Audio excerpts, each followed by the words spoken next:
Programmation musicale, voice track, gestion publicitaire. Nyota FM. Et un support technique, c'est sur Nyota. Écoutez, c'est une nouveauté. Tout de suite. Émission.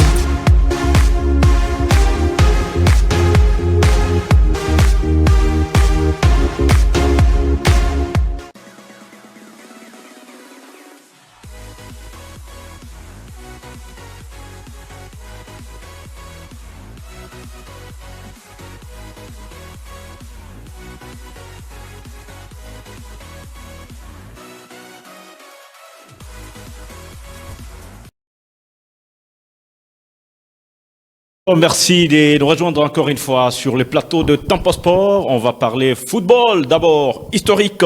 Victoire de Maniema Union en coupe, en phase des groupes de la Ligue des Champions. Cette fois-ci, la victime s'appelle Wydad Athletic Club de Casablanca pour la première fois que l'équipe de Kindu parvient à dompter une équipe maghrébine. On va revenir sur les temps forts de cette partie de football qui s'est disputée du côté du Kamarondo Stadium et les Congolais retrouvent un appui aussi assez considérable à en croire les propos de l'entraîneur que vous aurez le nom de ces magazines. Mais à l'opposé, en Algérie, les cheminots sont allés tout simplement courber les chines devant la formation du Mouloudia, mais ils perdent au passage Jonathan Mokonzi qui a été blessé le long de ces matchs. On y revient. Préliminaire de la Coupe du Congo de football, ça tournait pas en bon des due formes du côté de Salesian Don Bosco. Ils ont été tabassés par les champions en titre ou les tenants du titre, c'est l'équipe de Kamikaze des Simba. C'est autour de ces matchs, des différentes rencontres que nous allons passer à ces moments de débrief avec tout d'abord Dieudonné Batotela. Salut et bienvenue à vous. Salut mon cher Michel, je salue tous ceux qui nous regardent. Comment ça a été votre week-end? Un week-end très bon en journée, mais très bizarre en soirée parce que la victoire de Maniema Union nous a sorti quelques sourires, mais la défaite de Lupopo a éteint nos sourires. Ah, vraiment, on y revient. Et notre invité, c'est pour la première fois que vous allez le voir sur le plateau des Tempo Sport. C'est le directeur de communication de Maniema Union, Charles Massoudi. Je ne dis pas qu'il revient de Maniema, mais plutôt du côté de Casablanca, si je ne me trompe pas. Bienvenue à vous. Merci beaucoup, Michel, pour cette invitation. Ouais. Et c'est un honneur pour moi de pouvoir partager ces plateaux avec ces éminents journalistes. Vous l'êtes en dépit de votre âge.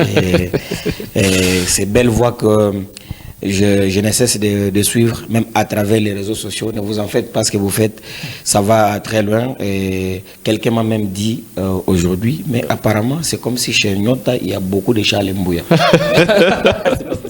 Merci beaucoup, en tout cas, pour les compliments. Encore Narcisse Peto est encore avec nous. Bienvenue, salut à vous. Salut à vous Michel, salut également nombreux téléspectateurs et surtout amoureux de Tempo Sport. C'est un plaisir d'être là une nouvelle fois pour participer à cette Vous allez nous émission. en parler de préliminaire de la Coupe du Congo de football avec cette formation. Je ne sais pas si vous avez été déçu par la défaite des Salesiens Don Bosco face au Kamikaze Simba.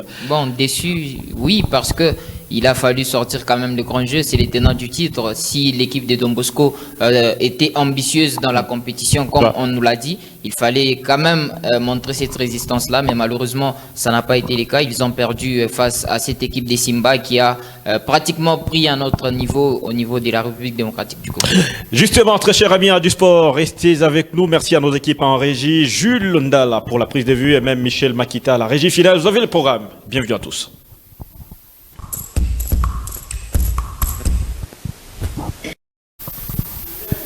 Préliminaire de la Coupe du Congo Centre-Sud, si vous voulez, j'étais en train de les lire tantôt au sommaire. Deux affiches ont eu lieu ce week-end du côté du stade Frédéric Kibassa Maliba. Le deuxième match a mis en face les géants parce qu'ils viennent de la Ligue nationale de football.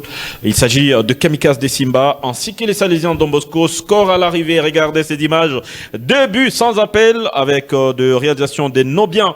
But au moins depuis la 13e minute. Idriss Kamwanga avait corsé l'addition à la 78e minute de la partie Dieudonné Batotela. Est-ce que c'était prévisible au vu de l'image actuelle que présentent les Salésiens Don Bosco en Ligue nationale de football? Quelle que soit l'image que peut présenter le 16 Don Bosco en Ligue nationale de football, cette image n'est pas au-dessus de celle que présente Simba. C'est étonnant de vous voir étonné de la défaite de Don Bosco. C'est justement la hiérarchie qui a été respectée. Parce que là, il y a quand même un 3e de la Linafoot qui bat un 4e. C'est tout à fait logique. Mais ce qui est décevant, c'est de voir que cette équipe de Don Bosco est capable d'être en forme que pendant un moment. Ouais. Jamais j'ai vu cette équipe avoir une belle cadence et la voir durer, tout simplement. Quand on voit les performances de Don Bosco en Linafoot et surtout la place que cette équipe a pu occuper, ben vous dites que affronter Simba, c'est pas quand même 2-0 tout de suite. Affronter Lupopo, c'est pas une défaite tout de suite. Mais cette équipe-là de Don Bosco, elle déçoit toujours. Et moi, j'ai été estomaqué voir Don Bosco contre Manica en Linafoot, par exemple, où cette équipe à la Kamalondo, elle peut prendre par 2 fois. Deux buts et des manières aussi lamentables. Parce que parfois, je crois qu'il y a un travail mental à courser dans cette équipe de Don Bosco pour que le talent qu'il y a soit capable justement de garder une belle dynamique et de pas parfois s'affoler. Parce que quand vous vous affolez des victoires, vous pouvez enchaîner des défaites. Donc, c'est là aussi, ce n'est pas pour minimiser le travail extraordinaire qu'a Daoula Lupembe au sein de l'équipe de Simba. C'est une très très belle équipe. Après son élimination en Coupe de la CAF, il y a eu quelques matchs qui n'ont pas marché en Linafoot, mais ils ont réussi tout simplement à retrouver l'ascendant et à demeurer, on va dire, extraordinaire dans ce championnat. Coup de chapeau et carton vert au jeune Nobian Bitomois, qui est tout simplement un joueur formé par Étoile Jaune, qui l'Académie Étoile Jaune de Jérôme Sangwa. Voilà, qui aujourd'hui démontre qu'en étant jeune, on peut s'imposer au haut niveau si on a de la discipline et si on travaille bien. Et Charles Massoudi, vous avez également, avec votre club, bien sûr, Maniema Union, vous avez eu à croiser des formations telles que Simba, Kamikaze, Don Bosco, mais vous êtes à Lumbashi, vous apprenez qu'il y a quand même le préliminaire de la Coupe du Congo et c'est Simba qui impose sa loi face à Don Bosco. Est-ce que vous avez été surpris de ce score-là? Moi non, connaissant d'abord l'entraîneur de cette équipe de Simba, bien sûr, de Simba, Daoula Lupembe, qui, moi je me dis aujourd'hui, parmi le coach congolais, Daouda, si vous en comptez 3, il ne peut pas être 3e. Un connaisseur du football, il sait poser des problèmes à l'adversaire et déjà avec les statuts qu'il a, il revient quand même de la Coupe de la Confédération. Il est venu avec le sursaut d'orgueil. Il a joué en Afrique du Sud, il a joué ailleurs. Ce n'est pas quand même à Kinshasa et plutôt à Lubumbashi et à la Kenya où il peut avoir froid aux yeux pour jouer.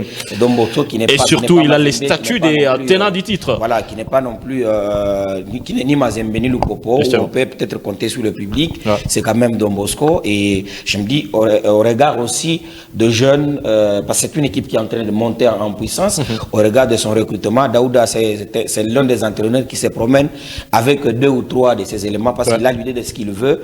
Et pour moi, ça n'a pas été étonnant de voir Simba s'imposer face à Don Bosco. En cœur d'Arcis Pueto, vous suivez régulièrement le football des jeunes. Quand j'ai dit jeunes, même c'est pas du tout le premier niveau. Ça changeait quand même d'appellation. C'est devenu la Coupe du Président depuis un temps. Ce n'est plus la Coupe du Congo. Mais c'est quand même la phase de groupe. Il y a ces matchs qui a mal tourné pour les Salésiens de Don Bosco, mais il va falloir se relancer rapidement parce qu'il y a un deuxième face à cette formation de New Sogers, que je rappelle a battu par des fois en Ligue nationale de football l'équipe de Don Bosco. Est-ce que vous pensez que ça peut être facile pour Isaac Kassongo ou même Pamphile Miayo de sortir la tête de l'eau? Bon, déjà, cette équipe de Don Bosco, c'est compliqué la tâche parce qu'il faudra rappeler ici que c'est un mini tournoi qui est organisé en 3 groupes. Il y a les 3 premiers qui vont devoir se qualifier et un meilleur perdant. Et lorsqu'on parle de meilleur perdant, c'est parce que cette équipe de Don Bosco, si elle peut compter sur une qualification, ça peut passer sur cette place des meilleurs perdants. Et en regardant les positionnements ou encore l'alignement des deux autres groupes, on se rend compte que le 3e groupe a aussi 4 participants, c'est-à-dire 4 clubs. Et pourtant, lorsqu'on a effectué les tirages, il n'y avait que les groupes A qui pouvaient produire un meilleur perdant. Mais actuellement, on se rend compte que les groupes A ainsi que le groupe C peut produire un meilleur perdant. Je reviens à votre question pour vous dire que l'équipe de Don Bosco, pour réussir à se qualifier, il faut d'abord gagner cette équipe de l'AS New Sogers Sogère, qui est considérée comme la bête noire parce Carrément. que depuis les débuts de la saison, ils ont été incapables de battre cette équipe de l'AS New Sogère. Donc maintenant là... Et la dernière confrontation, c'est 1-0 au stade Kamalondo. Maintenant, pour New Sogère. ça semble être compliqué, voire même difficile. Du coup, j'aimerais même dire que cette équipe de Don Bosco a tout simplement anéanti ses chances. Bien que ça reste le football, bien que ça reste un jeu, il faudra savoir respecter l'adversaire. Bien sûr. Mais au regard de ce que nous propose cette équipe salésienne, Dieudonné l'a dit en passant, il n'y a pas de constance dans cette équipe de Don Bosco. À un moment, ils montent, à un moment, ils redescendent. Et pourtant, du côté des Likassi, on a apprécié les coachings des Pamphile Miayo lorsqu'il rentre Alda Kalala qui donne 2 passes décisives pour permettre à cette équipe de gagner. Mais on prend ces matchs de la Coupe du Congo. Je n'ai pas compris l'alignement d'abord du 11 de départ. Je retrouve Fernando Bonyang, lui qui est souvent utilisé comme remplaçant. Est-ce qu'il n'a pas trouvé quelque chose de mieux C'est compliqué, c'est quand même Simba. On l'a dit, Simba c'est un cran maintenant au-dessus en République démocratique du Congo. Donc on ne peut pas oser dans un match comme un Africain. Dans un match comme Simba, on ne peut pas oser. On va se dire que on a l'habitude de jouer avec Banzaki Bawa ainsi que Shekina Mbouya ou encore Herman Mwanda. Au niveau de la charnière. Mais je suis surpris qu'on puisse me mettre Fernando Bonyang. J'y respecte beaucoup. Je sais que c'est un grand joueur, mais dans cette rencontre-là, c'était un peu difficile parce qu'il est en manque de rythme et Simba, avec les niveaux qu'ils ont, ça devrait toujours être compliqué. Donc, à ce jour, voir une équipe de Don Bosco s'est qualifiée à la prochaine étape, c'est presque impossible. Je l'ai dit en voyant les 2 derniers matchs qu'il reste. Il y a New Sogère, il y a aussi l'équipe des Gexcol. Certes, la plupart ne savent pas ce que Gexcol est en mesure de produire. C'est une équipe qui évolue en Ligue 2 nationale dans la zone centre-sud. On a tendance à la minimiser. Mais je vous rappelle que cette équipe, elle est classée 3e en ces championnats. Donc, ils sont quand même en mesure de produire du beau football. Voilà la preuve, Dieudonné l'a dit. Ils ont battu en première journée l'équipe des Sogères qui est en Ligue nationale de football. Donc ça ne sera pas facile, il faudra réussir à gagner l'équipe de l'AS New Sogère et aller chercher une probable qualification face à l'équipe des Gexcol, chose qui semble être compliquée. Et justement, la deuxième sortie de Salésien, c'est face à cette formation de New Sogère. Il va falloir se relancer carrément pour espérer peut-être obtenir les tickets qualificatifs au prochain tour. On va tourner la page, mais derrière la courte transition.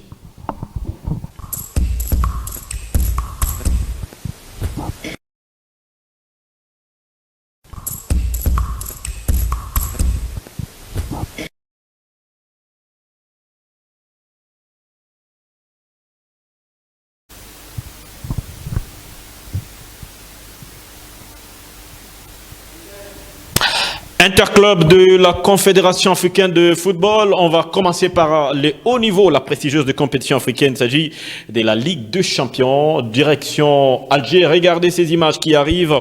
Il s'agit de ce stade qui s'appelle Ali La Pointe Stadium. 40 000 places assises. C'est là que les cheminots sont tombés ce week-end, ce dimanche, au coup de 21h, dans la grande soirée, carrément, face aux locaux de Mouloudia Club, qui trône en tête du championnat jusque-là, je rappelle. 0-2 à l'arrivée, et c'est le score final. Tout d'abord, est-ce que vous avez, au départ, des données, après surtout l'acte 1, on pouvait estimer que les Algériens pouvaient carrément renverser la situation? Bon, dès le début du match, on a vu que l'équipe de Mouloudia a pris le dessus. Parce qu'ils ont, ils ont mis le pied sur le ballon tout de suite, et dans les intentions, ils se sont plus rapprochés de la surface.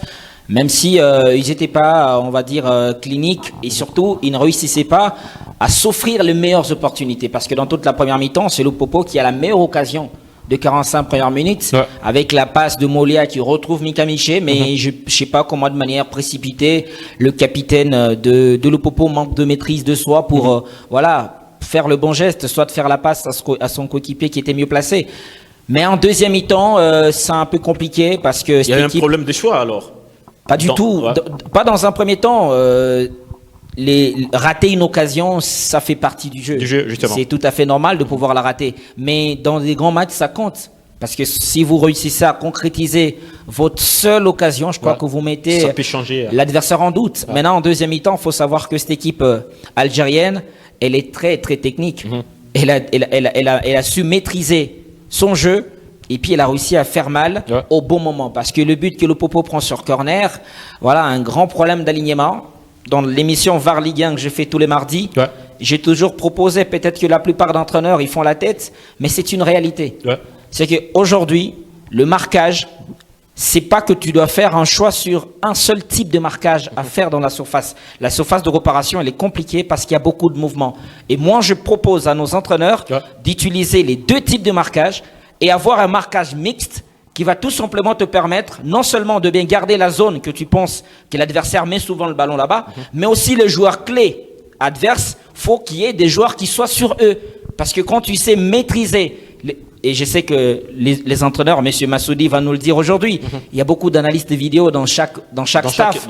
Les joueurs, ils ont des séances vidéo. C'est pour voir les forces des adversaires, pour voir comment fonctionnent les adversaires. Et le coup de pied arrêté, ça fait partie des analyses vidéo. Donc on sait voir que quand l'adversaire a un corner gauche, il y a tel qui va se placer là, il y a tel défenseur qui monte, il y a tel milieu qui couvre. Et à un moment donné, si vous couvrez une zone, il faut qu'il y ait aussi un ou deux joueurs qui puissent coller les joueurs forts de l'adversaire sur le coup de pied arrêté. Et si vous regardez les buts qu'on prend sur un corner, c'est qu'il y a deux joueurs libres qui peuvent le jouer et qui peuvent le marquer. Et on prend un but. Donc là, c'est pas un problème, c'est un problème de choix de comment on va marquer les adversaires sur corner et on a pris un but. Le deuxième, j'ai vu des gens critiquer Omosola. Non, il y a une frappe à bout portant. C'est-à-dire, une opinion penserait que Simon Omosola n'est pas du tout innocenté dans les deux buts. Il est innocent. Faut pas faire la confusion.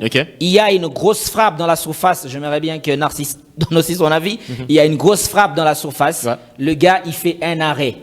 Si le ballon, il rentre dans l'axe, c'est pas lui qui a besoin que ça vienne dans l'axe. Il fait un arrêt, la frappe est puissante. Ce que moi, je demande. Et c'est à la défense, alors la question, c'est celle-là. C'est que les défenseurs, ils sont où? Parce qu'il faut savoir. Ils ont été attentistes, vous voulez dire? Parce qu'il faut savoir que cette équipe de Lupopo, et nous joue quand même avec 3 centraux. S'il y a 3 centraux, plus les latéraux et les milieux de terrain, sachez que cette équipe de Lupopo, elle n'est que défensive. Donc si le gardien, il ramène un petit ballon dans la surface parce qu'il sauve son équipe sur la frappe, j'ai envie qu'il y ait beaucoup de joueurs qui prennent les déçus sur l'adversaire. Mais si vous regardez sur l'action, il y a Kim Poutou qui est d'abord tout seul et déjà il hésite pour venir prendre le ballon. Et l'adversaire, il l'arrive lancé et c'est possible qu'il les mette au fond de filet. Donc pour moi, c'est pas le gardien sur le deuxième but, c'est justement le problème de toute l'organisation défensive de cette équipe de Lupopo. Donc pour moi, la défaite de cette équipe de Lupopo, elle est normale parce que l'adversaire a été aussi très très supérieur, faut pas le minimiser. Narcisse Encorpeto, votre avis à ces sujets, est-ce une défaite collective ou il y a lieu d'attribuer certaines responsabilités? Bon, c'est une défaite collective parce que Lupopo, depuis les débuts de la saison, il y a beaucoup plus du collectif qui ressort au lieu des individualités. Certes, il y a Kachala qui essaye tantôt de sortir la tête de l'eau, mais lorsque on prend les matchs références de cette équipe de Lupopo, c'est-à-dire qu'ils sont en mesure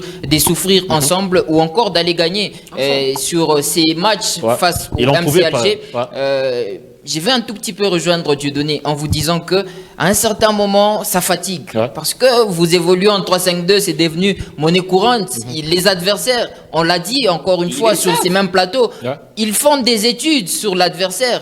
Lupopo, au match aller, on joue en 3-5-2. Ok, ça va. Mais qu'est-ce qu'il faut varier? Il faut changer dans ces styles de jeu. Mais j'ai comme l'impression que Guy Boukassa et même les staffs techniques de Lupopo veulent absolument rester dans ces styles de jeu pour montrer à tous les fans que c'est par ces mêmes styles que Lupopo est en mesure de gagner des matchs ou de gagner une compétition. Mais c'est ce style-là qui a fait à ce que l'acte 1 soit gagné. Le football professionnel vous exige d'améliorer à chaque fois. Il y a des exigences. Je reviens à vous, désolé. Il y a des styles de jeu. Il faut savoir varier.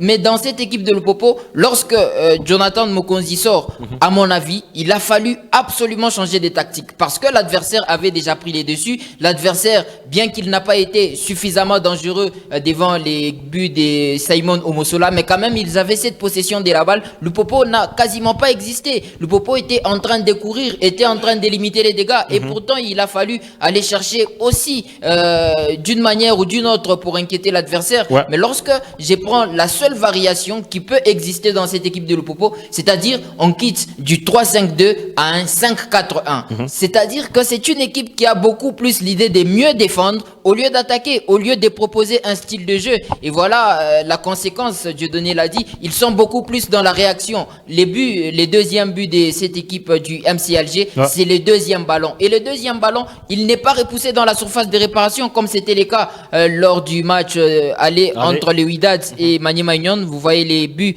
que Maniema prend, c'est dans la surface de réparation. Ça peut se comprendre. Mais ce but que Lupopo encaisse, le deuxième, si je ne me trompe, il est en dehors de la surface. Donc l'attaquant, il vient lancer et les défenseurs, ils sont, je ne sais pas moi, passifs sur ces genres d'actions. Et pourtant, ces deuxièmes ballons-là, comme on l'a dit, il devrait y avoir un surnombre du côté des Lupopo pour essayer d'annihiler tout simplement cette action. Mais malheureusement, ça n'a pas été le cas et Lupopo a tout simplement pris ces deux buts-là bêtement parce que les premiers aussi, c'est sur une phase de jeu ou encore un coup de pied arrêté qui pouvait tout simplement être évitable. Parce que vous avez évoqué les cas de Jonathan Mokonzi, c'est parmi les faits de jeu qu'on doit mettre donc dans ce match. Et Charles Massoudi, est-ce que vous pensez que, d'abord je rappelle, jusqu'avant la sortie de Jonathan Mokonzi, le score il est de 0-0.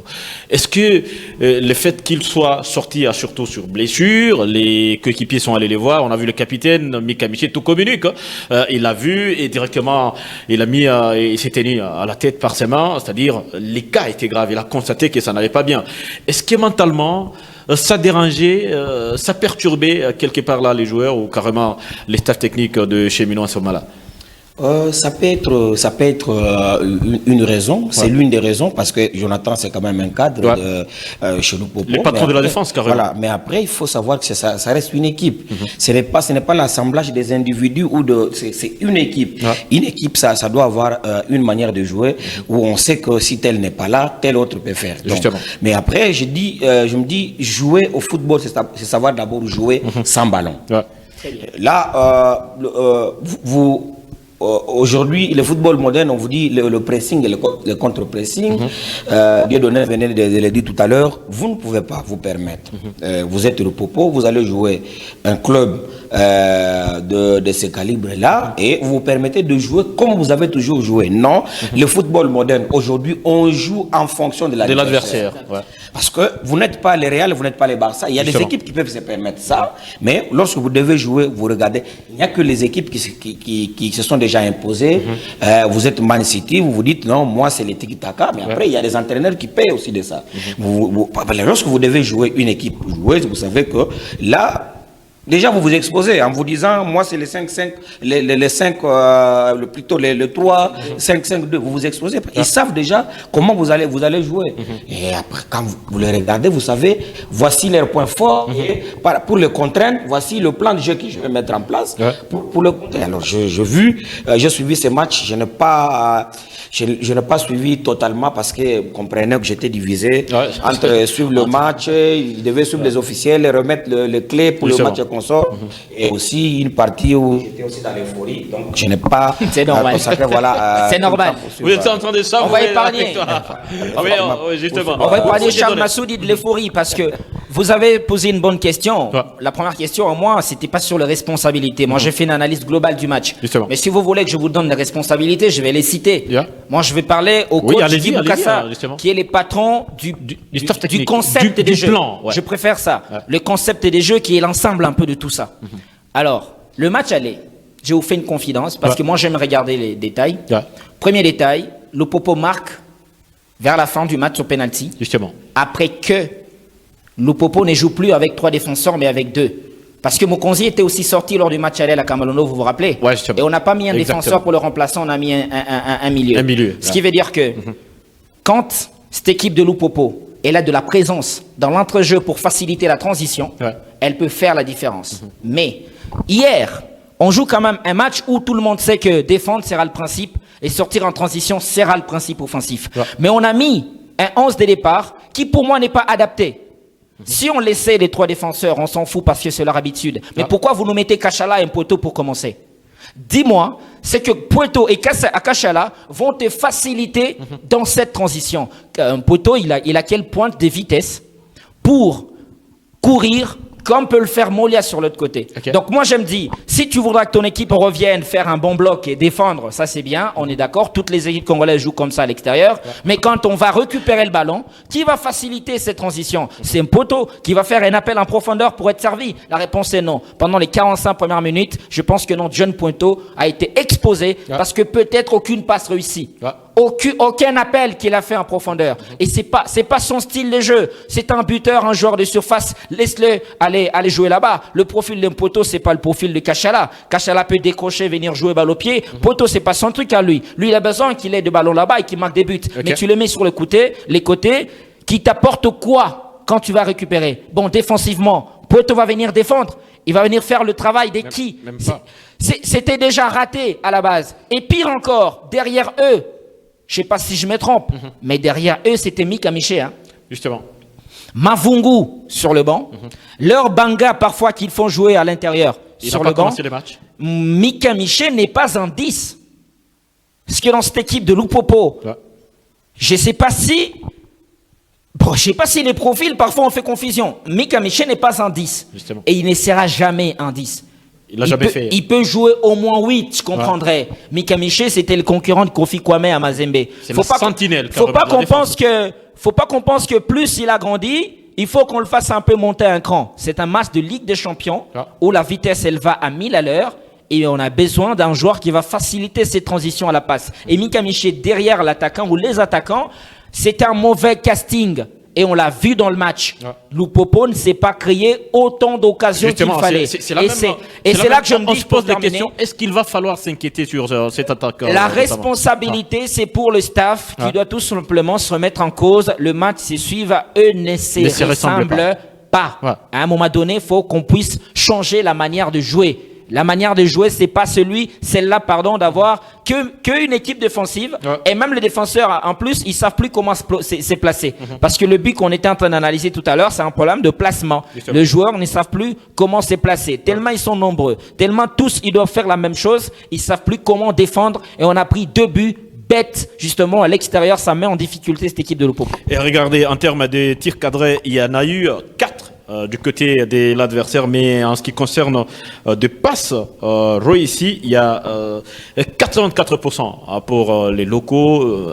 Du côté congolais, c'est carrément le tableau, il est sombre. Est-ce que là, il va falloir s'inquiéter au sujet de cette attaque de Lupopo qui s'était pas visiblement procuré d'occasion, mais au final, parce que regardez les classements à ces jours dans ce groupe C, il se présente de la manière suivante. D'ailleurs, on s'excuse au cher ami des sports pour ne vous avoir pas proposé les images en intégralité de ces matchs.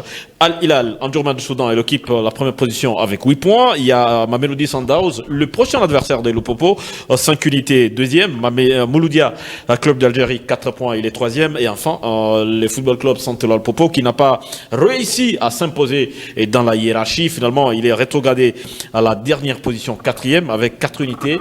Il y a eu moins d'occasions. Narcisse, est-ce qu'il va falloir s'inquiéter au sujet de cette attaque de chez Milan? Mais Michel, l'inquiétude, elle y est déjà. Parce que Dieudonné l'a dit.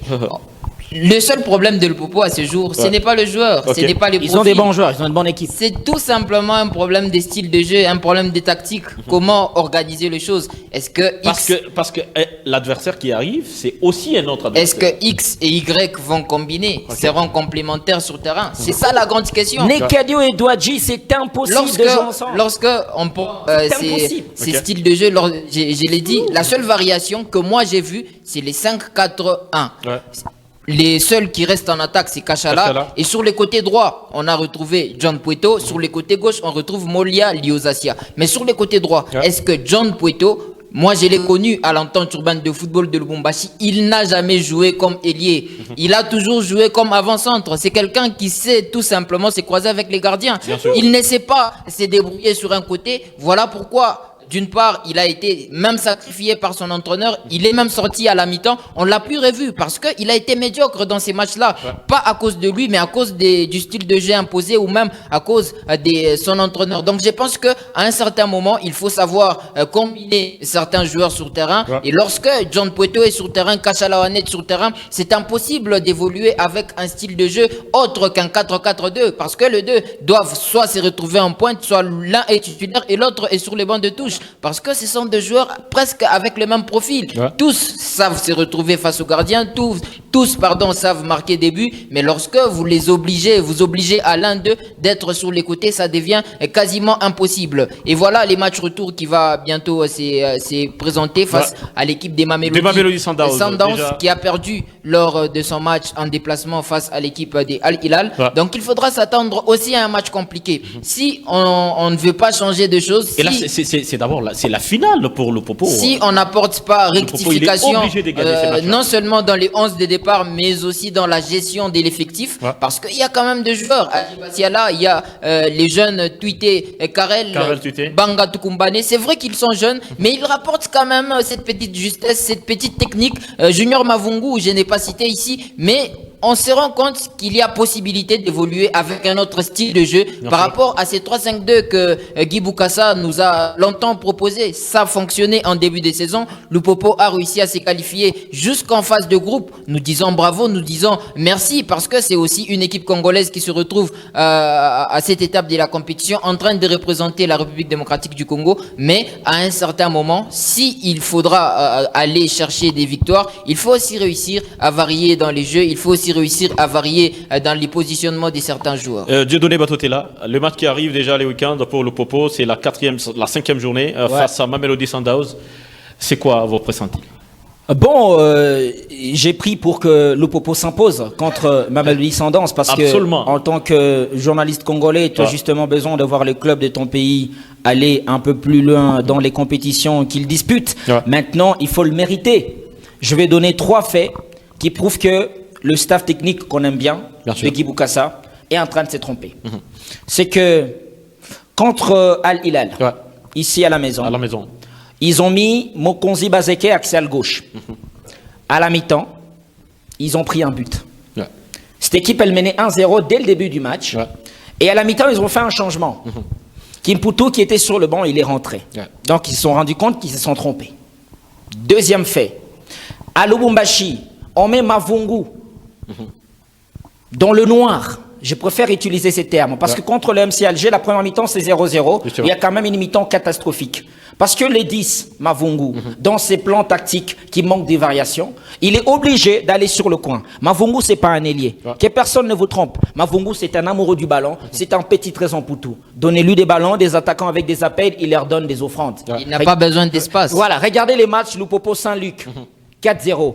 Regardez le nombre de passes décisives de Mavungu. Et lesquelles, justement, ces passes décisives. Et il est dans quelle zone? Il est toujours dans cet entrée-jeu-là. Il faut le laisser là. Et à la mi-temps... Il sait offrir des passes laser. À la mi-temps, contre MC Alger, il a été remplacé. Justement. Et pire, c'est que hier, on nous refait la même chose. On s'est trompé de casting. Et il y a encore un joueur qui est remplacé à la mi-temps parce que ça n'a pas donné. Donc si cette équipe de Lupopo améliore justement la combinaison des profils à disposition, c'est possible qu'on ait quand même l'une des meilleures équipes de l'histoire de Lupopo. Parce que cet effectif-là est plein de talents. La seule chose qui reste, c'est qu'on trouve les combinaisons qu'il faut pour faire la différence. Et pire, pour terminer, si on veut gagner des matchs, parfois on doit se remettre en cause.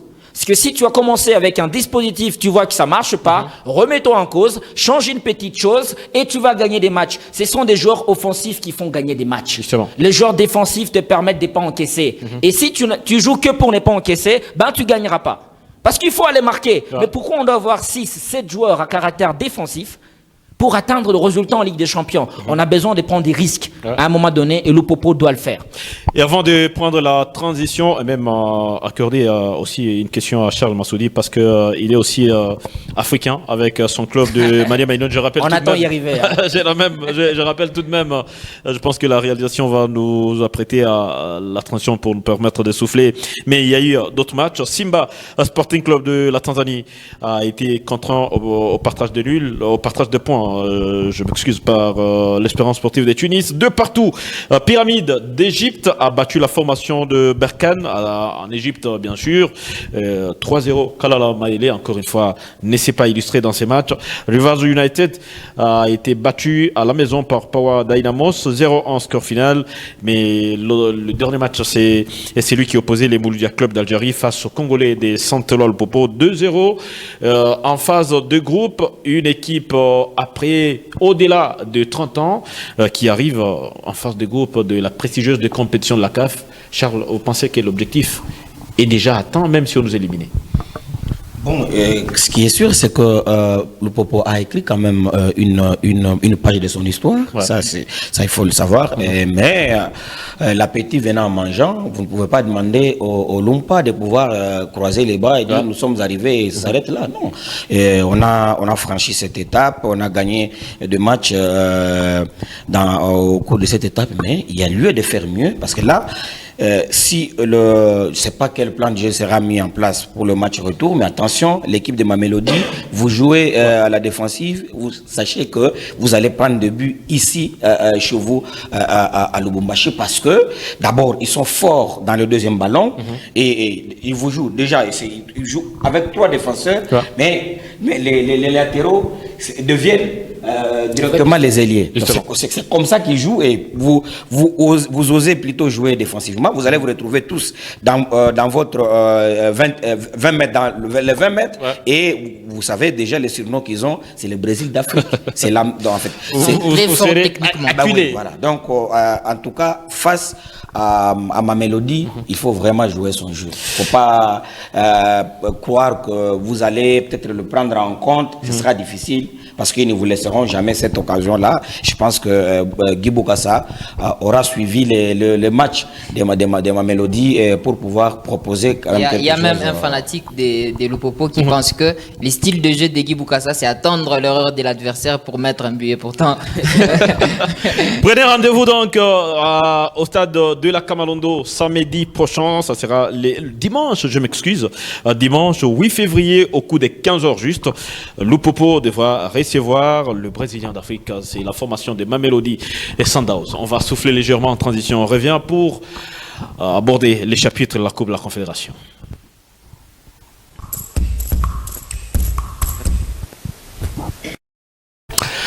Coupe de la Confédération africaine de football. On était en train de les dire tantôt. Direction le stade TP Mazembe de la Kamalondo.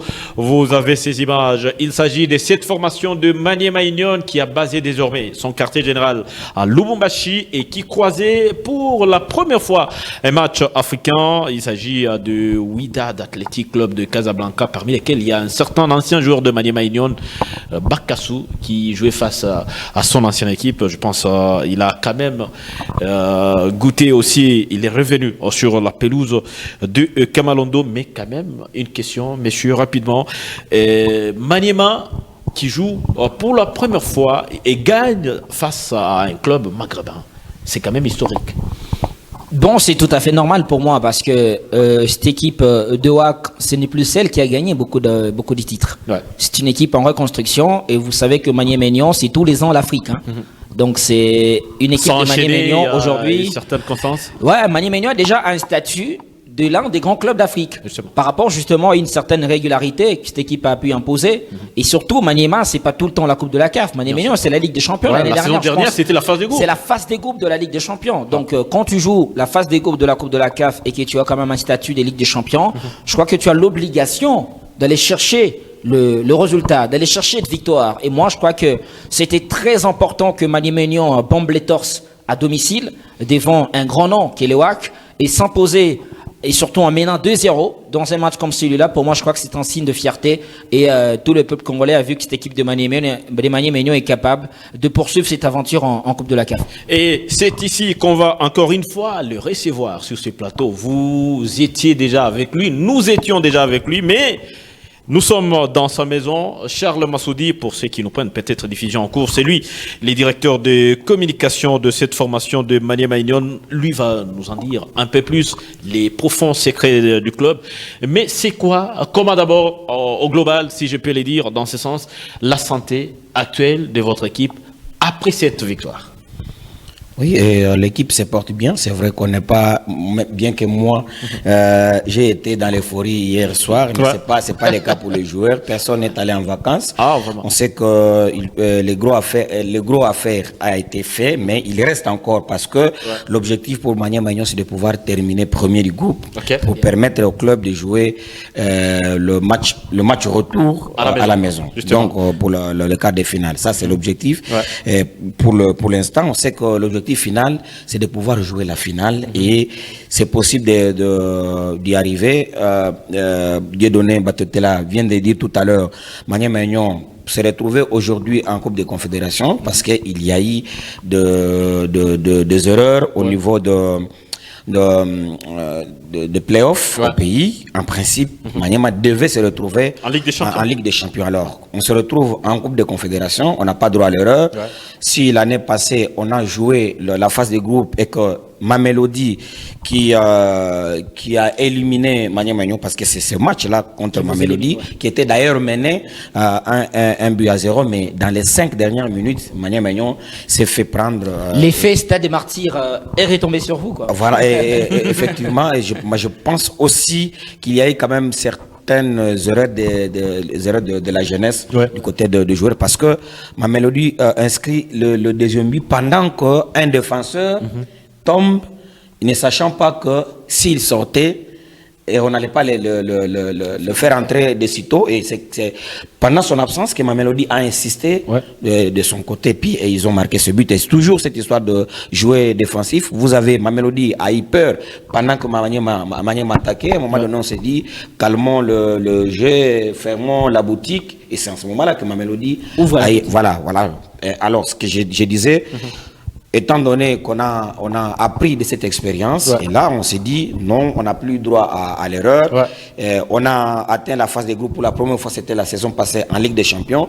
Cette fois-ci, on est en phase des groupes en Coupe de Confédération. Alors on s'est dit, si on a tenu tête à Mamelodi chez lui à la maison, il n'y a pas de raison que l'on puisse, parce qu'il faut le savoir quand même, cette fois-ci on est quand même dans un groupe un peu clément, qu'on l'a été la saison passée. Parce qu'il y a quand même deux clubs novices, notamment Azam et même Nairobi United qui arrive pour la première fois. Voilà, c'était le Raja. Oui, c'était les Raja, c'était le phare, c'était Mamelodi. Donc on jouait face à 3 anciens champions d'Afrique. Et là, Maniema, dans ce groupe-là, la saison dernière, était les petits poussés, je pense. La saison dernière, bien évidemment, Maniema était les petits poussés. C'était en tout cas les outsiders. Déjà, même quand on nous tapait, je me souviens, nous sommes à Meknes face à Phare, on nous tape et après, mais ils applaudissent. Ils disent non, vous avez quand même une bonne équipe parce que pour eux, on venait apprendre. Donc, c'était aussi le cas quand même face au WAC, qui est, parce que là, c'est le gros budget aujourd'hui.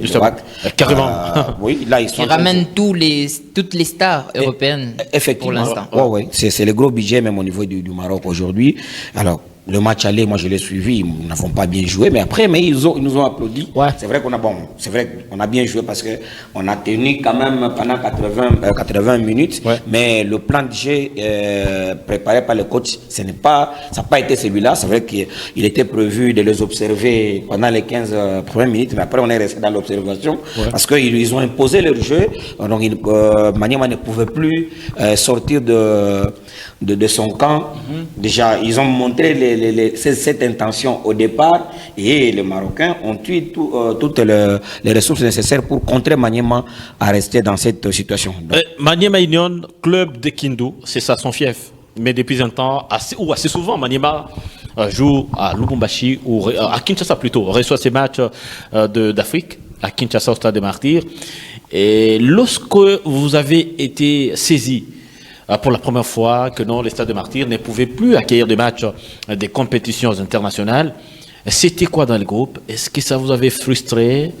Ou bien c'était quoi votre position, votre tendance? Ça n'a ébranlé personne, mais seulement il y a des prévisions. Vous savez que là, on sait que quand Maniema est à Kinshasa, loge dans tel hôtel, et lorsque nous recevons, nous savons qu'on interne les joueurs à tel hôtel. Le calendrier CAF était déjà là.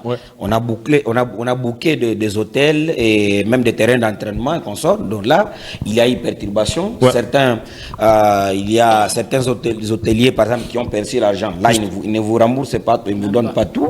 Donc, parce que ça ne vient pas, ce n'est pas de leur faute. Les réservations. Ils ont déjà utilisé. Voilà, donc ça, au moins, ça nous a perturbé. Vous avez vécu hier, par exemple, certains amis qui sont entrés au stade Kamalondo avec le badge écrit sécurité. Ça, c'est un problème parce que nous, là où l'imprimaire qui nous imprime le badge, il est resté à Kinshasa. Ici, le lot qui est venu avec toutes les erreurs qu'il y a eu, le nombre, peut-être, on est habitué au nombre de Kinshasa, ça, il faut le dire. À Lubumbashi, c'est vraiment une ville sportive. De ma petite expérience de directeur de communication, lorsque on lance l'appel pour les enregistrements, on n'a jamais atteint le nombre de 60 journalistes. Pourtant, à Kinshasa, il y a plus de chaînes qu'à Lubumbashi. Mais à Lubumbashi, j'ai enregistré plus de 80 journalistes. Donc, c'est ce qui... vous comprenez qu'on devait toujours avoir une difficulté en mettant en tête que Kinshasa, où on est censé avoir plus de journalistes qu'à Lubumbashi. Mais je me dis, bon, si là-bas, on a enregistré 40, c'est qu'à Lubumbashi, on peut en avoir 25 et consorts. Alors, ça, c'est un souci. Mais après, Maniema, à chaque fois qu'il envoie la liste des stades, parce qu'on a la CAF a toujours demandé de choix, et le stade de Mazembe a toujours été. Donc le stade de Mazembe était le deuxième choix de Maniema. Le deuxième choix de Maniema toutes les années. Alors, ça n'a pas été une très grosse surprise pour Maniema. On ne s'est pas inquiété. Ceux qui ne savent pas, si Maniema choisit souvent le stade de Martyrs en premier, c'est parce que le président d'honneur tient aussi à suivre le match. Ah, ok. Pour lui permettre, parce donc, qu'il vit là. Voilà, il veut aussi suivre. Parfois, donc, il tient. C'est vrai qu'en interne, on en a toujours parlé. Bon, après, quand il dit, bon, vous ne dites bon, il suit les débats. Pourquoi vous préférez le Lubumbashi? Chacun avance ses raisons. Bon, vous, pourquoi Kinshasa? Et puis, bon, quand lui, il s'aligne du côté Kinshasa, voilà. Directement, c'est tout le monde. Alors, là, ce que l'équipe a vécu au stade Kamalondo, je pense que c'est un argument de taille. Et si le président d'honneur est en train de me suivre aujourd'hui, qu'il sache déjà que nous avons trouvé un argument plus grand que le sien, c'est que Lubumbashi nous a montré qu'il nous aime et qu'il aime l'équipe.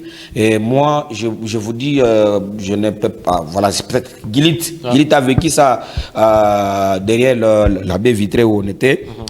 Moi, à partir de 90 minutes, lorsque j'ai entendu chanter à l'unisson, et je vous dis, j'ai failli pleurer là où j'étais. C'est pour la première fois que Maniema joue un match de Coupe d'Afrique et se reconnaît être en train de jouer chez nous et à la maison. Appuyé, soutenu. C'est jamais arrivé.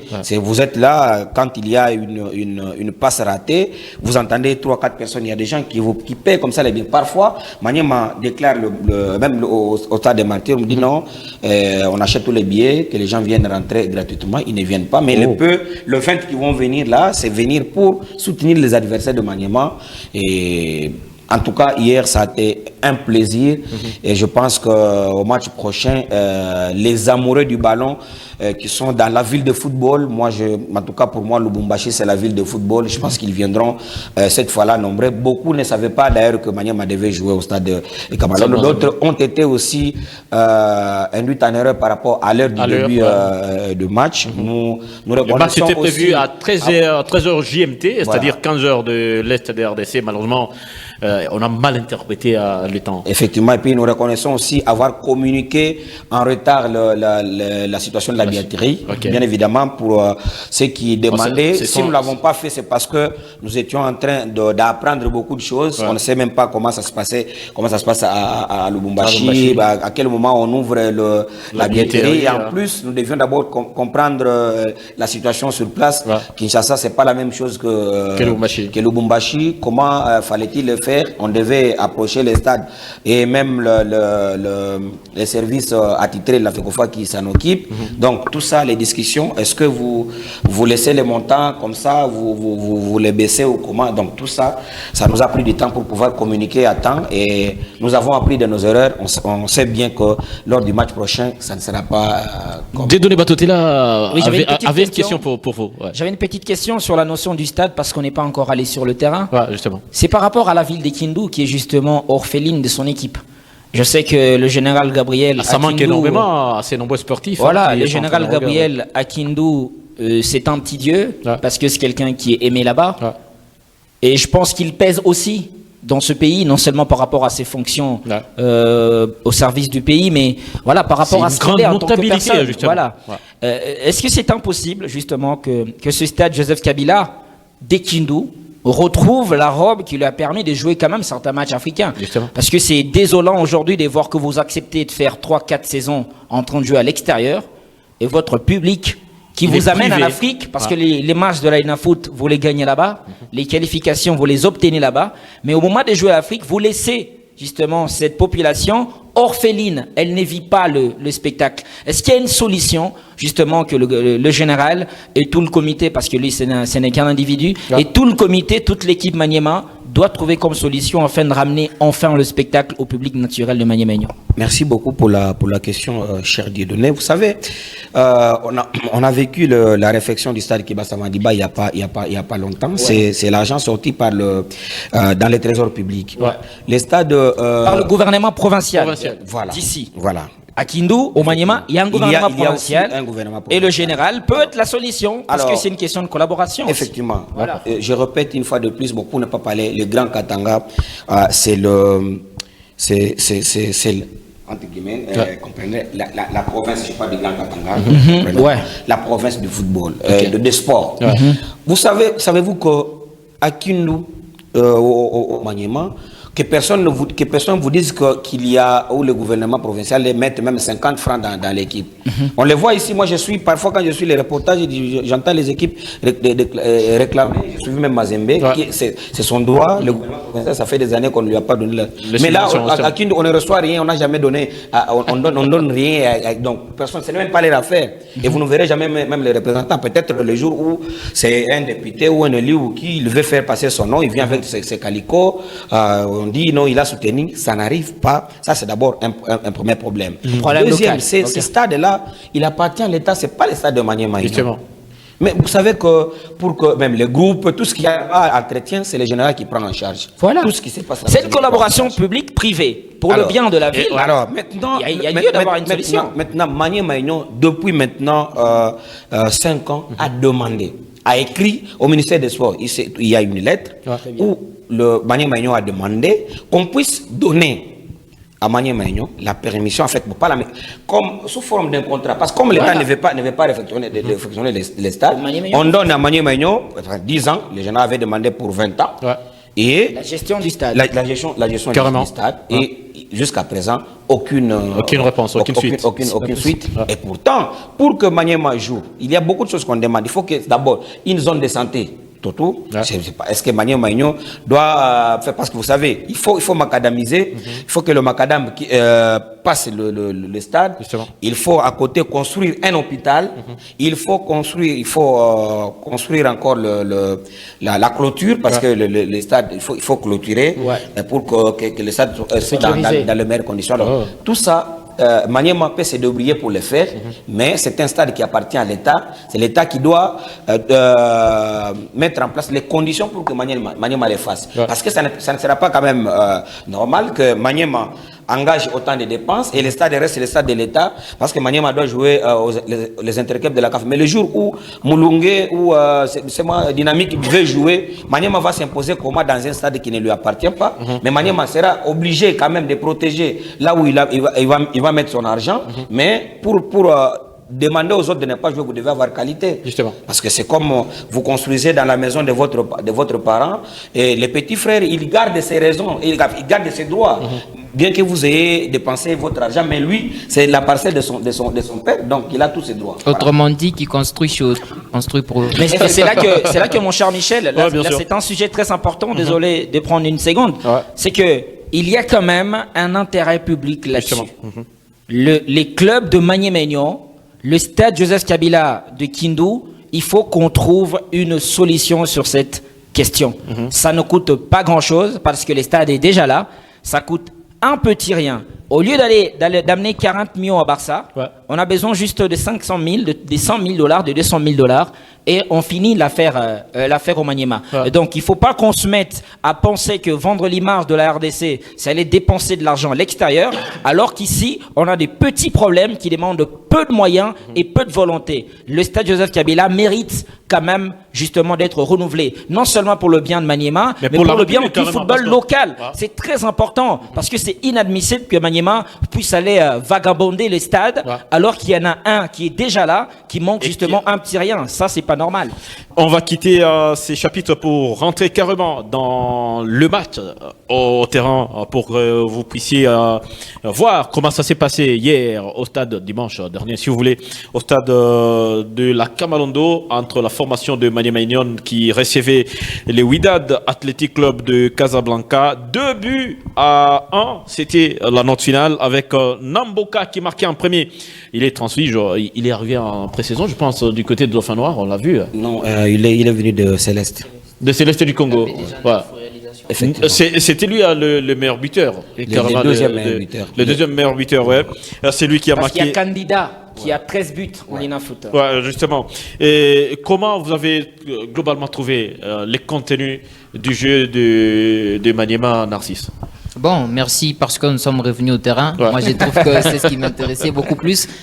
Cette équipe des Maniemegnon, avec beaucoup d'estime que j'ai pour Papi Kimoto, les travaux qu'il effectue, en tout cas pour cette équipe des Maniemegnon qui s'est installée, qui s'est invitée pratiquement à la table des géants au niveau de la République démocratique du Congo. Bien sûr. Et pourquoi pas les respects qu'il obtient maintenant au niveau africain. Et voilà, en gagnant les Wydad, ça rajoute quelque chose de plus. Ce n'est pas quand même une victoire face à Nairobi, même si on respecte beaucoup cette équipe, mais c'est une victoire face au WAC. Les Wydad de Casablanca. Les tout géants Wydad de Casablanca. Ça mérite. Je comprends pourquoi les directeurs étaient encore en euphorie, parce que c'est quand même une victoire face au WAC. Donc, ils ont réussi à batailler sur terrain. Voilà pourquoi on l'a même surnommé historique victoire. Et lorsque on prend les réalisations déjà de cette formation des Maniemegnon, on se rend compte que les premiers buts déjà, c'était un but construit, parce qu'ils partent de leur partie de terrain, ils récupèrent, il y a une belle combinaison, une belle transmission au milieu de terrain, jusqu'à arriver à ces buts de Namboka qui a fusillé pratiquement les gardiens pour inscrire ses premiers buts. Et les deuxièmes, c'est tout simplement un chef-d'œuvre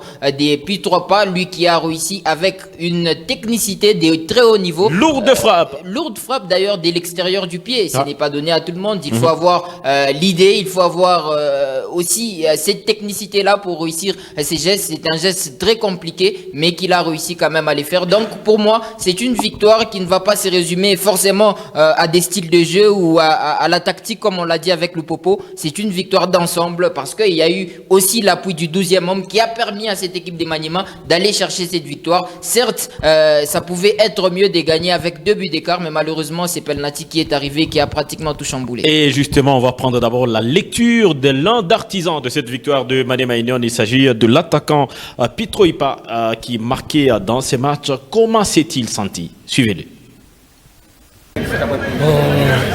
J'étais tellement heureux du but, puisque je ne m'attendais pas à un but comme ça. Donc j'étais tellement heureux. Bon, l'adversaire, c'est une très bonne équipe. Tout à l'année, ils nous ont dominés. Mais depuis le match, depuis qu'on est rentré au Congo ici, on a bien préparé ce match. Ça a fait que c'est ça, on a su remonter. Bon, la suite, on espère terminer premier du groupe. C'est ça notre objectif. Interview exclusive accordée à l'issue, n'est-ce pas, de ces matchs, mais on va y rester. Il y a eu cette communion entre public. Tantôt Charles Massoudi était en train de le dire. Il a compris que Maniemegnon trouvé un public qui l'a poussé, qui l'a accompagné jusqu'à obtenir la victoire. Est-ce que, Dieudonné, dans cette victoire de Maniema, vous y découvrez ou vous y apercevez une certaine contribution du public? C'est tout à fait normal, justement, quand vous gagnez un match à la maison, que le public, s'il vous a poussé, fasse partie de ça. Mais moi, j'aimerais bien qu'on qu'on puisse citer les héros. Le héros, c'est Papi Kimoto. Papi Kimoto. Ouais. Et le football, parfois, il veut qu'on soit honnête. Et l'honnêteté, c'est celle-là. Ouais. C'est que Papi Kimoto, quand vous regardez le premier but qu'il marque, il faut savoir combien de joueurs de Maniema Union sont dans la moitié des terrains de Wydad. Ok. Si vous savez compter plus que moi, parce que moi, j'ai pas bien fait le mathématique, vous allez vous rendre compte que cet entraîneur-là, c'est un monsieur qui n'étonne pas sur le joueur, je pense, quand ils font des erreurs. Ok. Il leur dit, ça peut arriver, demain on continue. Donc c'est un monsieur qui est capable de prendre des risques. Et le football, il veut qu'on prenne des risques. Ouais. Les joueurs congolais, ils sont talentueux. Ils ont justement besoin d'avoir quelqu'un qui leur dit, voilà, va oser. Parce que quand tu oses, si tu échoues ton premier geste, peut-être que le deuxième, il peut marcher et on marque un but. Ouais. Et les buts que Maniema Union marque pour l'ouverture du score, c'est des joueurs en confiance. Dans la moitié de terrain de WAC, ils font des petites passes. Ils acceptent de faire des contrôles, parce qu'avant de faire la passe, les passeurs décisifs, il fait un dribble. Ouais. Et les dribbles là, il peut perdre le ballon à ce moment-là et il y a une contre-attaque derrière. Justement. Quand vous faites une analyse vidéo, vous vous rendez compte que c'est des joueurs en confiance. Il fait un dribble avant de servir son coéquipier. Il peut rater son dribble. Hein. Ouais. Il peut le rater. Mais je pense que l'entraîneur, il leur dit, prenez les risques. Amusez-vous, allez vers l'avant. Ah. Et ça, parfois, ça paye. Le joueur congolais, ils ont besoin que les entraîneurs leur disent, allez vous amuser, faites-vous plaisir, essayez de faire ce que vous savez faire. Et je pense pas qu'en Afrique, il y a un pays qui a des talents plus que le nôtre. Non, nous, on n'a pas besoin de beaucoup d'écoles de formation. On a justement besoin que le gars, il a un ballon et qu'il fasse la différence. Et Papi Kimoto, pour moi, c'est l'homme qui permet à ce joueur d'avoir de la confiance. Même les deuxièmes buts, c'est des joueurs qui ont de la confiance. On leur dit, allez vous amuser. Frappez comme vous voulez. Et même si le gardien de WAC, il relâche un peu ce ballon, c'est parce qu'on a provoqué cette chance-là. C'est parce qu'on a frappé, tout simplement. Voilà, il a le mérite d'essayer. La chance, il faut la provoquer. Et moi, je crois que Papi Kimoto, aujourd'hui, il fait un travail de qualité. On doit le lui dire. C'est très important parce que ça permet de mettre le joueur en confiance. Moi, les entraîneurs congolais, parfois, ils m'énervent parce qu'ils mettent jamais les joueurs en confiance. Ils sont là pour leur mettre la pression. Ne perds pas le ballon. Il crie beaucoup trop. Non, calmez-vous. Il peut perdre le ballon. La deuxième fois, peut-être ça peut être une passe décisive. Donc, si tu es calme, tu es tranquille, tu es posé, tu crois au travail que tu fais, tu as le résultat. Et la victoire d'hier, c'est le fait qu'il y a un coach qui croit en lui et qui permet à ce joueur de briller. Bravo à Maniema. Et regardez ces images qui vont arriver, surtout avec ces coups de cœur de Papi Kimoto, lui-même le coach qui a vraiment aimé l'accompagnement, l'appui du public pour la première fois, selon ses propres mots.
Et voilà, les coups de cœur du technicien congolais Papi Kimoto, l'ancien international. Moi, je dirais coup de gueule.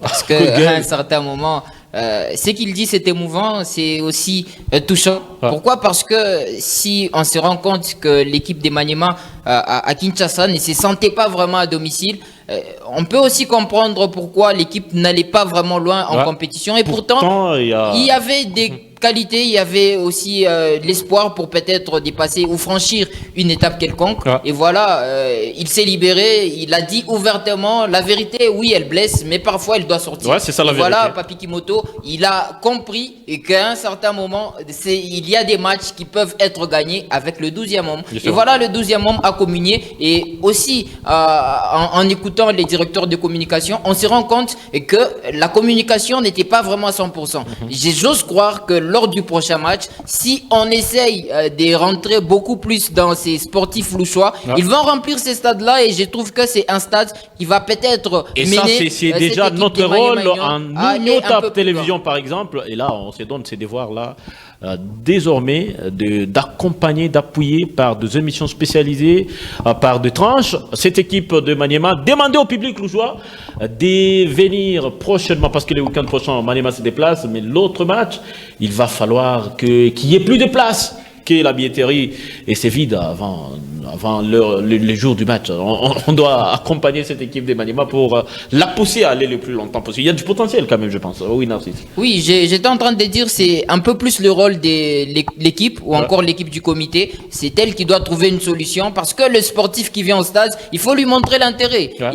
Certes, il aime le football, mais il doit savoir pourquoi il vient. Il doit savoir que Maniema, en gagnant ses matchs, il doit être qualifié et en se qualifiant, qu'est-ce que Maniema prévoit? C'est ça. Donc, cet intérêt-là doit être mieux communiqué. Je pense que la direction de communication ou encore le comité de cette équipe des Maniema Union, c'est déjà une grande équipe en République démocratique du Congo. Ils doivent mieux s'organiser parce que ce que Simba a réussi à faire, j'ose croire que Maniema est en mesure de les faire doublement ou même triplement pour que ces stades puissent vraiment porter l'équipe des Maniema loin dans cette compétition. Regardez le classement dans ce groupe B pour les Congolais notamment. Il y a la deuxième place, c'est égalité avec le Wydad Casablanca, 9 points, les deux, mais WAC, il est en première position, je pense, pour des goal average.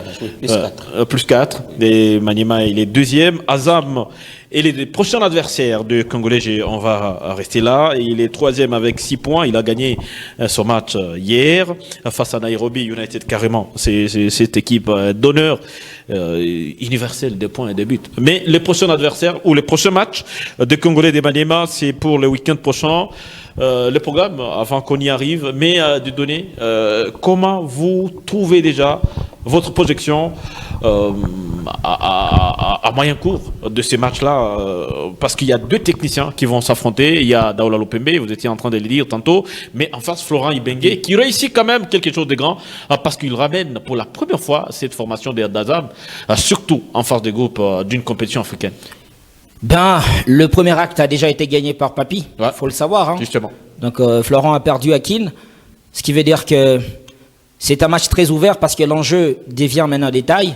Parce qu'en cas de victoire, cette équipe de Azam, je pense qu'elle arrivera à 9, sauf erreur de ma part. Donc justement, à égalité, elle a 6 aujourd'hui. À égalité avec cette équipe de Maniema, et tout dépendra du goal average. Donc la bataille, elle est rude. Mais là où ça me rassure justement, ce que tout le lundi parfois, on parle de Papi Kimoto comme l'un des entraîneurs congolais qui n'a pas peur à l'extérieur.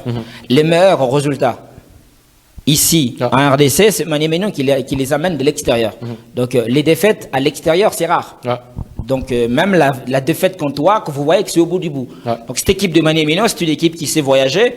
C'est pourquoi tout à l'heure je disais, qu'est-ce qu'il dit à ses joueurs? Parfois je pense que les discours, il est au-delà de la tactique, il est au-delà de tous les facteurs. Les discours là, il est très important parce que parfois ça met de la confiance, ça donne de la confiance aux joueurs de Maniema. Et c'est même la question que j'avais envie de poser à Charles, parce que eux ils ont la possibilité, je crois, d'accéder aux réunions d'avant-match, aux vestiaires. Qu'est-ce qui fait tout simplement que le joueur de Maniema à l'extérieur qui soit moins frustré? Il crée la différence. Il faut la différence. Même la qualification, je pense, ils l'ont obtenue à l'extérieur. Si je ne me trompe pas. Qu'est-ce qui fait que cette équipe de Maniema à l'extérieur, elle joue comme si elle était à Kindu. Elle perd rarement à l'extérieur. C'est les coachs, c'est les joueurs. Je pense qu'il y a un secret et ça peut être une pédagogie justement pour tout le football congolais. Même le Lupopo qui nous fait plaisir cette année, ça fait 3 défaites à l'extérieur cette saison. Ils ont battu une équipe ici 3-0. Ils sont partis là-bas, ils ont pris 3-0. Ils sont partis chez Mamelodi, ils ont pris 3 buts. Donc ici au Congo, à l'extérieur, on a peur. Mais Maniema fait quand même cette petite différence et j'ai besoin d'apprendre le secret. Peut-être le secret, qu'est-ce qui fait que Maniema se comporte mieux que ce soit en déplacement? Bien évidemment, c'est comme il a dit, c'est les discours. Okay. Ce que Kimoto dit à ses joueurs, c'est que vous êtes en train de jouer dans Maniema. Okay.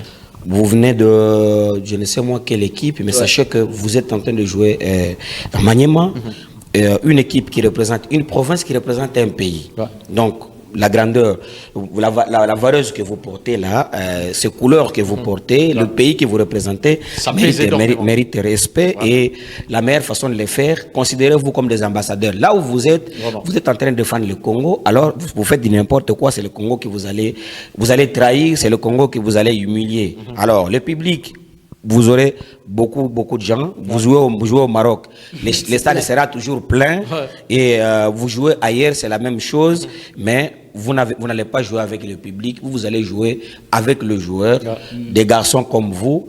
Et les discours, le plus grand discours motivateur, c'est que nous sommes ici, chacun en train de vendre son dossard. Justement. Okay. Donc voilà, c'est tout ce qu'il dit aux joueurs, vendez le dossard. Comme c'est d'aujourd'hui, vous avez vu Kitambala venir ici, il est parti. Bakasso est venu, il a trouvé des gens, il est parti.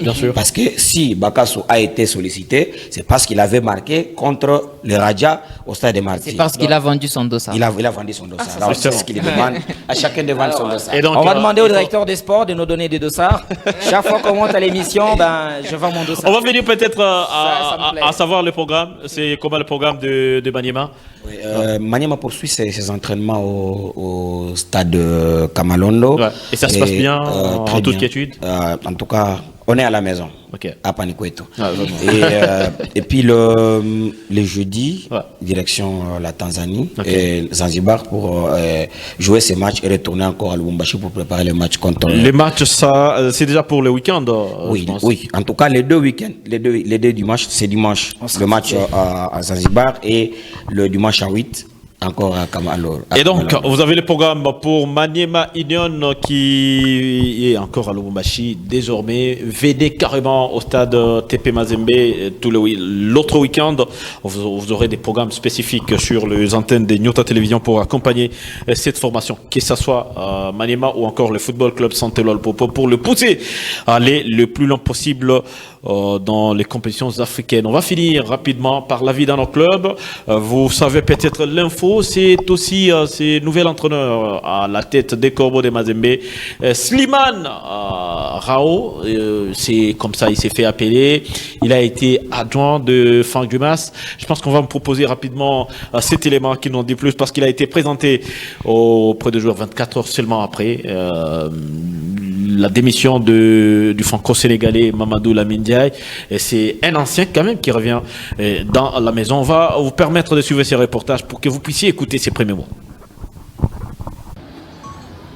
Je souhaite encore une fois, coach, bienvenue et bonne chance pour la suite. Merci. Parler peu pour agir en grand, à la hauteur des attentes. Slimane Rao trace le chemin de son retour à la maison. Continuité sur un acquis d'une saison prometteuse et l'inestimable exigence de travail, chère aux Anglebertois. Là, on va terminer le boulot, on va terminer le travail. Et voilà, c'est tout. Je demande le sérieux. Ça, sérieux et que le travail qui paye, c'est tout. On va pas lâcher, on est ensemble et je connais bien la maison, la mentalité. Et voilà. Tout n'est pas à refaire. Les Corbeaux tiennent la cadence de la compétition en étant presque intouchables sur leur fauteuil de leader. De quoi pimenter un discours d'un revenant qui sait où il a mis les pieds. Déjà, je vous remercie beaucoup là. Et je remercie le président, les dirigeants et tout, pour la confiance qu'ils m'ont accordée. La prise de connaissance de son groupe, agrémentée par des retrouvailles avec quelques anciens, Zemanga Sosé, Atibo Radjabou, Ibrahim Munkoro, Ntambwe Kalonji, des têtes bien connues par le technicien franco-algérien qui sait déjà qu'il est chez lui. Je connais la maison, la région et beaucoup plus la mentalité. Donc il ne faut pas lâcher. Atibo, il est où? Je suis là, coach. Ça va? Oui, ça va. Qui encore? Les anciens. Sosé, ça va? Tamboué, ça va? C'est lui qui était autrefois adjoint de Franck Dumas, a pris ses marques dans un environnement qui porte des objectifs précis, clairs et nets. La page Lamine Ndiaye est tournée, place à l'ère Slimane Rao. Il n'aura pas le temps de penser à autre chose qu'à la Ligue nationale de football. Déjà un premier match pour lui en guise de bon retour, un déplacement à Kalemi pour jouer Tanganyika la semaine prochaine.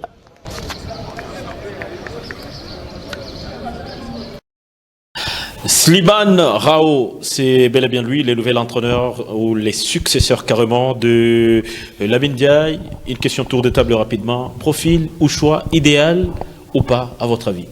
Ou pas. Je te vois. Je préfère me lancer en premier. Ouais. J'étais très étonné de voir que le nom de Slimane Rao circule pour prendre les commandes du TP Mazembe Englebert. J'ai beaucoup de respect pour l'homme qu'il est, la personne qu'il est, pour le parcours qu'il a fait, pour le grand joueur qu'il a été, parce qu'il a quand même beaucoup de sélections avec la sélection algérienne. C'était un très bon nom en Algérie. Mais pour moi, sa carrière d'entraîneur ne ressemble pas à tout le parcours des entraîneurs qui méritent justement le TP Mazembe Englebert. Je parle de l'aura, je parle de 5 étoiles, je parle justement de cette ferveur populaire qu'il y a ici à Lubumbashi, tout ce qui est autour de Mazembe RDC. Tous les entraîneurs qui sont passés par là, c'est des Diego Garzito, c'est des Lamine Ndiaye, c'est des Patrice Carteran. C'est quand même deux noms qui font peur en Afrique. Aujourd'hui, Slimane, si je te pose la question, avant qu'il ne vienne au TP, il était où? Si tu tapes, tu ne trouves pas, quoi. C'est que la dernière fois que je l'ai vu entraîner une équipe, c'est Mostaganem. Espérance Sportive Mostaganem. C'était une équipe des Ligue 2 qui est montée en Ligue 1. Et aujourd'hui, je pense qu'il n'était plus entraîneur de cette équipe. Je ne sais pas trop, j'ai mes entre parenthèses. Et donc, le club de Mazembe qui se sépare de Lamine, vu le nom de Lamine, l'histoire, les parcours et les réalisations, je pense que son remplaçant doit d'abord être quelqu'un qui vous rassure. Moi, la question que je me pose, est-ce qu'on a le droit de parler avant le match, Bien sûr. Est-ce que Slimane Rao, avant match, il ne me rassure pas.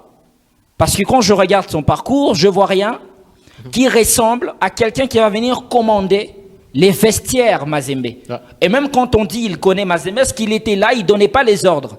Il était assistant de quelqu'un qui donnait les ordres. Et le résultat global... Est-ce que ce n'est pas en ce moment-là qu'il avait convaincu les comités de Mazembe? Il n'a pas convaincu. Quand tu es entraîneur adjoint, ce n'est pas toi qui donne les entraînements. C'est l'entraîneur principal qui donne les entraînements. Ceux qui vivent dans les équipes, ils les savent. Les assistants exécutent un entraînement. Et aujourd'hui, il a 50 ans. Ça veut dire que déjà, en termes d'âge, c'est parti. Et il n'a pas fait preuve dans n'importe quel club africain où on peut se dire, on va puiser ce qu'il a fait, on va se servir ici. C'est quoi le concept des jeux qu'il prône, qu'on a vu réussir quelque part, et on ramène ça ici. Donc aujourd'hui, on a pris un entraîneur qui n'a pas d'histoire, qui n'a pas de trophée, qui n'a pas de réalisation, et on l'a mené dans l'un ou dans le club le plus fort de la RDC. C'est ça en fait qu'on doit dire, parce qu'on doit se dire des choses en face. Mazembe est le plus grand club de la RDC. Mais on a ramené un entraîneur qui n'est pas l'un des top meilleurs africains. On l'a amené juste pourquoi? Je ne sais pas. Je ne sais pas les raisons qui ont ramené Slimane Rao au TP Mazembe Englebert. Et pire encore, c'est que quand on essaie de nous le présenter, on ne nous dit pas pourquoi. Déjà, on ne sait pas pourquoi Lamine il est parti. Il a démissionné, mais pourquoi il démissionne, on ne sait pas. Donc c'est peut-être un club qui a beaucoup de problèmes à l'interne, qui font partir un entraîneur, mais on ramène par sur quoi un entraîneur qui n'a pas d'histoire. On ne sait pas quel vestiaire il a géré. On ne sait pas quel ego il a su maîtriser. Donc pour moi, je pense que le choix de M. Slimane, c'est un choix qui ne s'explique pas. S'il réussit demain, c'est que du football. Mais parce que le club était obligé de se trouver quand même un entraîneur. Mais il faut trouver un entraîneur qui ressemble à Mazembe. C'est ça en fait que j'ai envie de dire. Aujourd'hui, Mazembe est incapable de payer un top entraîneur. Dites-nous alors que Mazembe est incapable de payer un top entraîneur. Parce que ce top entraîneur, il va coûter 40 000, il va coûter 30 000 $. Et moi, je vous dis, je vais terminer par là. À la place de prendre Slimane, s'il vous plaît, Slimane, il n'est pas plus que Daoula. Il n'est pas plus que Kimoto. Il n'est pas plus que Pamphile. Mais ils sont engagés déjà ailleurs. C'est pas que Mazembe peut prendre un entraîneur de là vers là parce qu'il a l'argent. C'est Mazembe, non, on est en train de parler de Mazembe ou pas? On parle d'un grand Mazembe qui est capable de dire je prends tel, ça s'arrête là-bas, il vient chez moi. Parce que c'est ça Mazembe, c'est le prestige. Justement, c'est un président qui a une histoire. C'est quand même un club qui a une aura à vendre. Et quand on prend l'entraîneur qui n'a pas l'aura qui va avec, moi je suis déçu.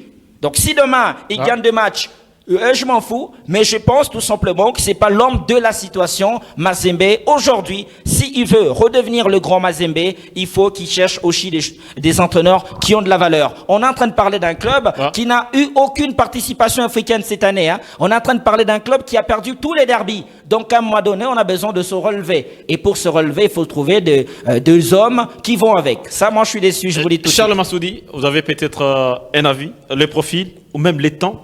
Les temps que Lamine Ndiaye part et Mazembe est obligé d'essayer de trouver un nouvel entraîneur. Comment vous trouvez cette situation? Ça n'a pas été bon. Fait les choses peut-être la manière dont elles sont présentées. Les gens pensent que Lamine démissionne aujourd'hui et Slimane, c'est comme ça qu'il s'appelle. Slimane Rao. Voilà.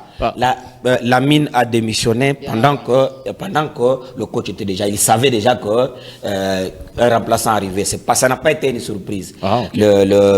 Tout était prévu. Ça, c'est l'expérience des gens qui connaissent les clubs. Voilà. Qui connaissent les clubs. Après, je comprends l'inquiétude de Dieudonné. Oui. Mais après, la réussite d'un entraîneur dépend aussi de l'organisation interne. Je comprends son inquiétude parce que Mazembe, c'est un club exigeant et avec raison. Vous ne venez pas chez Mazembe pour préparer. Aujourd'hui, Kimoto, les gens ne le savent pas. Parce que si Kimoto était chez Lupopo ou chez Mazembe ou chez Vitao, on l'aurait déjà viré. C'est parce qu'il a un président qui, lorsque vous venez de perdre, vous perdez, et il rentre dans le vestiaire, il dit les gars, courage, on continue. Et puis c'est parce que c'est Maniema. C'est ce que je suis en train de dire, vous comprenez un peu. Alors, c'est pas pareil que Mazembe. C'est notre monde, c'est notre esprit. Parce que là, vous arrivez chez Maniema, le général vous dit par exemple que voilà, vous avez 3 saisons, préparez-moi une équipe. Donc, que vous perdiez le match, mais c'est pas son problème. Il a besoin d'une équipe au bout de 3 saisons.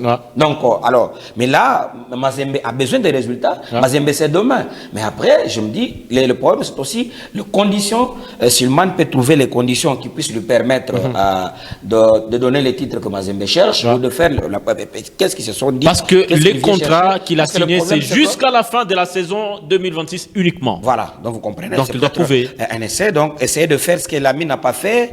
On a compris peut-être là où ce qui n'allait pas chez Lamine. Et Slimane qui arrive, c'est quelqu'un qui est passé par la maison, même si il n'est pas passé en tant qu'entraîneur titulaire. Parce qu'après, le problème, c'est qu'il y a certains égos, il peut peut-être que Lamine n'écoutait pas tel ou tel membre du comité et qui pensait que à tel endroit il fallait faire ceci. Il dit par exemple, moi je ne suis qu'en train de supposer et que pour avoir vu Slimane passer par là, on dit non, lui il est conciliant, s'il arrive on peut bien faire les choses avec lui et là je pense qu'il faut lui laisser peut-être le temps et pour son inquiétude. Il reste 4 mois, il reste 4 mois de compétition je pense.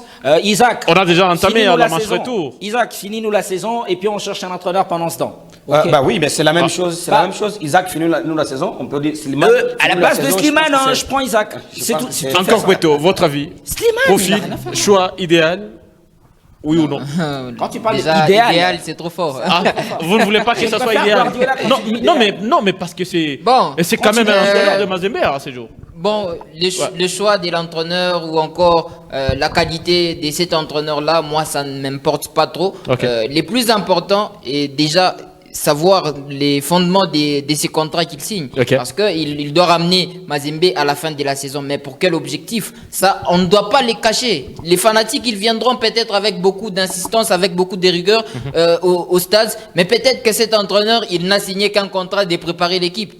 Par exemple, bien que c'est Mazembe, nous dans la tête, on sait que Mazembe doit absolument se qualifier pour la Ligue des Champions. Et non seulement se qualifier, et aussi gagner la Ligue nationale de football. Mais qu'est-ce que cet entraîneur a signé? Est-ce continuer les travaux que Lamine était en train de faire? Parce que si c'est continuer, là aussi, il y a deux propositions. Soit il redonne les cartes à tous les joueurs, soit encore il continue avec les mêmes figures que Lamine était en train d'utiliser. Donc il n'y aura pas changement, il y aura tout simplement des noms qui auront changé dans cet effectif. C'est Slimane qui a pris la place de Lamine et les joueurs vont rester les mêmes, les styles de jeu restera les mêmes.